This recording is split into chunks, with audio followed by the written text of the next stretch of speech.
तो अब बात कर लेते हैं रेजिस्टेंस के बारे में। तो रेजिस्टेंस हम लोग देखेंगे, क्लासिफिकेशन बेस्ड ऑन रेजिस्टेंस हम लोग देखते हैं। तो मोनो रेजिस्टेंस कब हम लोग कहेंगे, जब रेजिस्टेंस कोई first line anti tubercular drug के कारण होगा, जैसे आइसोनियाज़िड, रिफेम्पिन, पायरिजिनामाइड और इथेम्ब्यूटॉल। पर हम लोग क्या याद रखेंगे कि रेजिस्टेंस इन दोनों के कारण नहीं होना चाहिए, आइसोनियाज़िड और रिफेम्पिन के कारण नहीं होना चाहिए बस।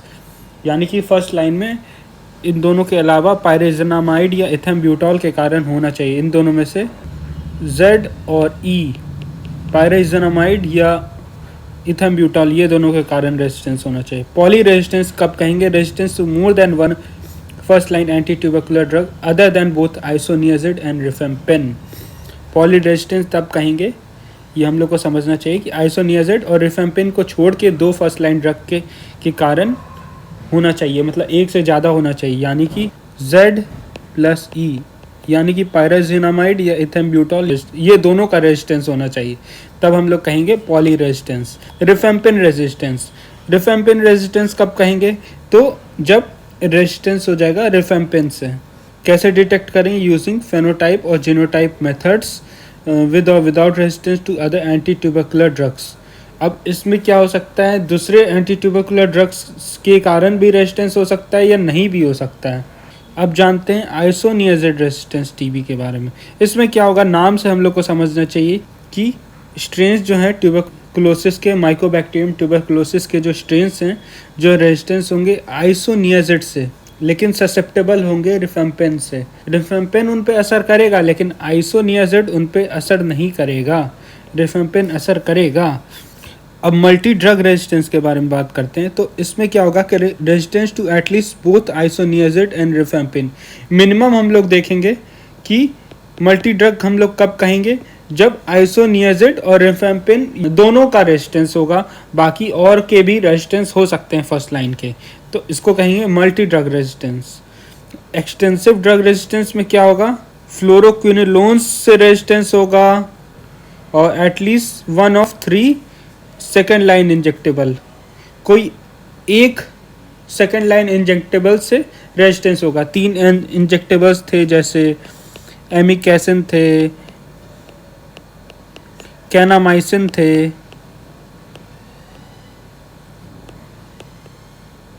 और कैप्रियोमाइसिन थे। हाँ, यहाँ लिखा है कैप्रियोमाइसिन, कैनामाइसिन और एमिकैसिन।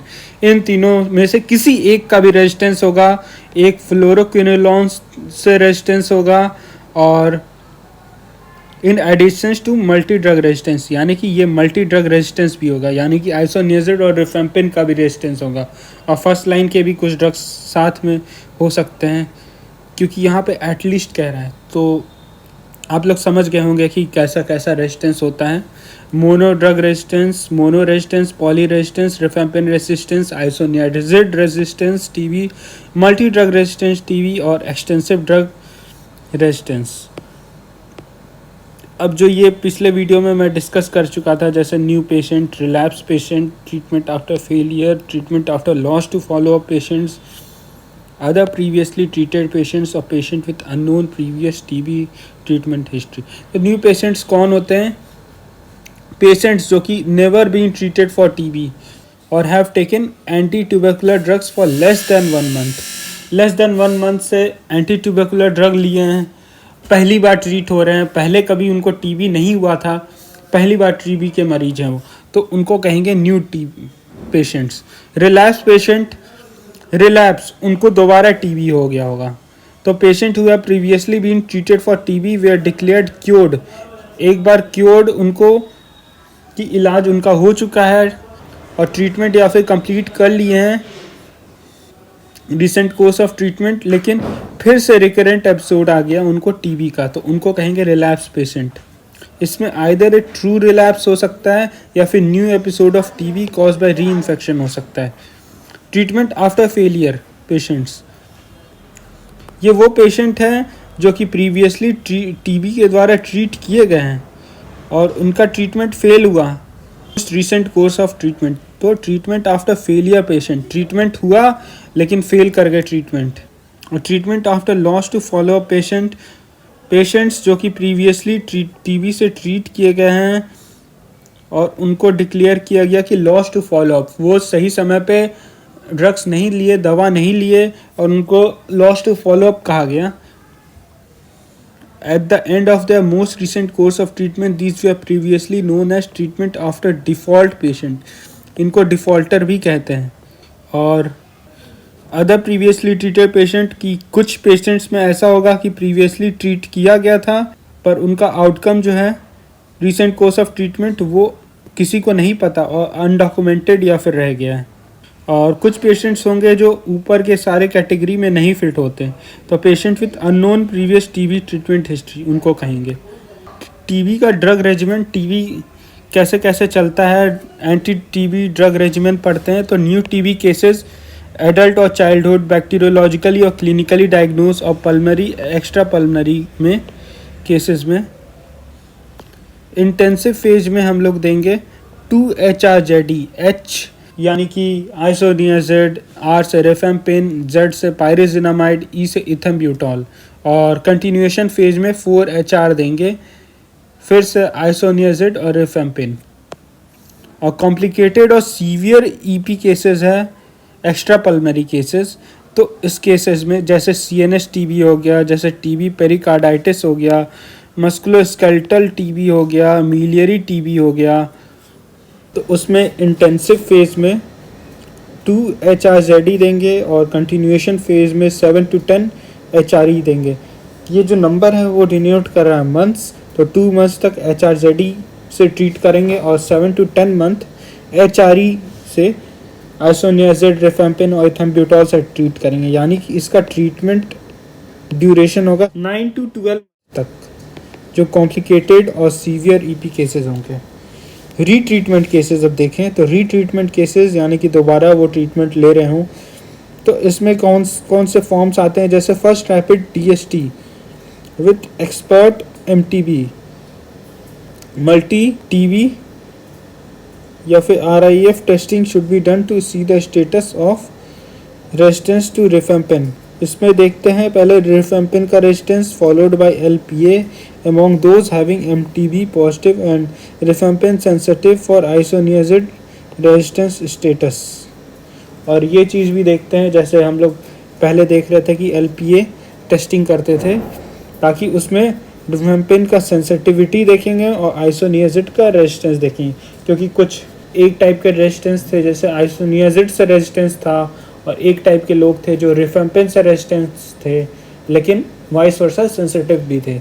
एक्सपर्ट MTB और रिफेम्पिन सेंसिटिव देखें और LPA आइसोनियाजिड सेंसिटिव, यानी कि दोनों से सेंसिटिव होंगे, जो रिफेम्पिन से भी सेंसिटिव और आइसोनियाजिड से भी सेंसिटिव, तो उनको नॉर्मल ड्रग रेजिमेंट चलेगा जैसे न्यू TB केसेस में चलता था, वैसे 2HRZD और 4HR देंगे.